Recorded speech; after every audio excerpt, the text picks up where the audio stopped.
दलील ये है कि सरकारी जमीन पर लोगों ने घर बनाया। दलील ये है कि सरकारी जमीन का अतिक्रमण करके लोगों ने अपना आशियाना खड़ा किया। इसलिए इन लोगों के घरों को बुलडोजर से तोड़ दिया जाना चाहिए। इनके घर को नस्ते नाबूद कर देना चाहिए। इनको घर से बेघर कर देना चाहिए।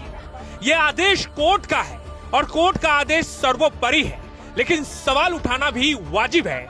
इसलिए सवाल यह भी है कि जब ये गरीब लोग सरकारी जमीन का अतिक्रमण कर रहे थे, सरकारी जमीन पर अपना घर बना रहे थे, सरकारी जमीन पर आशियाना बनाने के बाद अपने लिए बिजली कनेक्शन ले रहे थे, होल्डिंग टैक्स जमा कर रहे थे, सरकारी जमीन का म्यूटेशन करा रहे थे, तो उस वक्त जो लोग इनको ये सारी सुविधाएं दे रहा था, क्या उनको कटघरे में शामिल नहीं किया जाना चाहिए?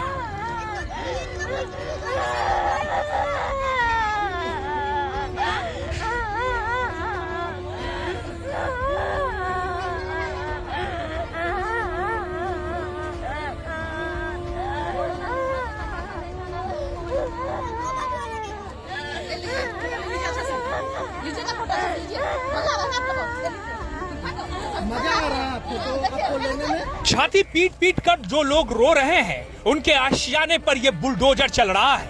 सपनों के छोटे से आशियाने को उजड़ते हुए देखकर किसका कलेजा नहीं फटेगा? ये तो गरीब लोग हैं, इसलिए इनका कलेजा फटना भारत के लिए आम बात है।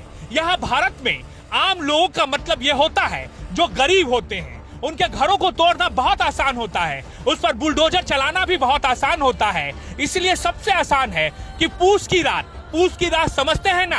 प्रेमचंद की कहानी में पूस की रात तो सुना ही होगा। जी हाँ, पूस की रात को चुना जाता है जब सर्द रात में ठुठरन से लोग थर थर कांपते हैं। उस वक्त इनके आशियाने को उजाड़ दिया जाता है।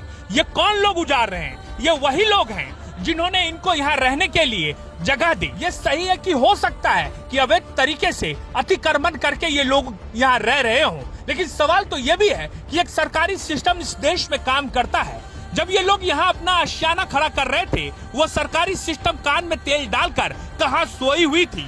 पहले इनको घर बनाने दिया, अपना आशियाना बसाने दिया। जब ये अपने बाल बच्चों के साथ यहाँ रहने लगे तो एक दिन अचानक इनको याद आता है, अरे ये तो सरकारी जमीन पर घर बनाकर रह रहे हैं। बस फिर क्या था? गर्मी बरसात नहीं देखते हैं, सर्द रात नहीं देखते हैं, पूस की रात को चुनते हैं। जब लोग बाहर निकलने से कतराते हैं, उस वक्त इन गरीब के घरों को इस तरह से बुलडोजर से ढा दिया जाता है।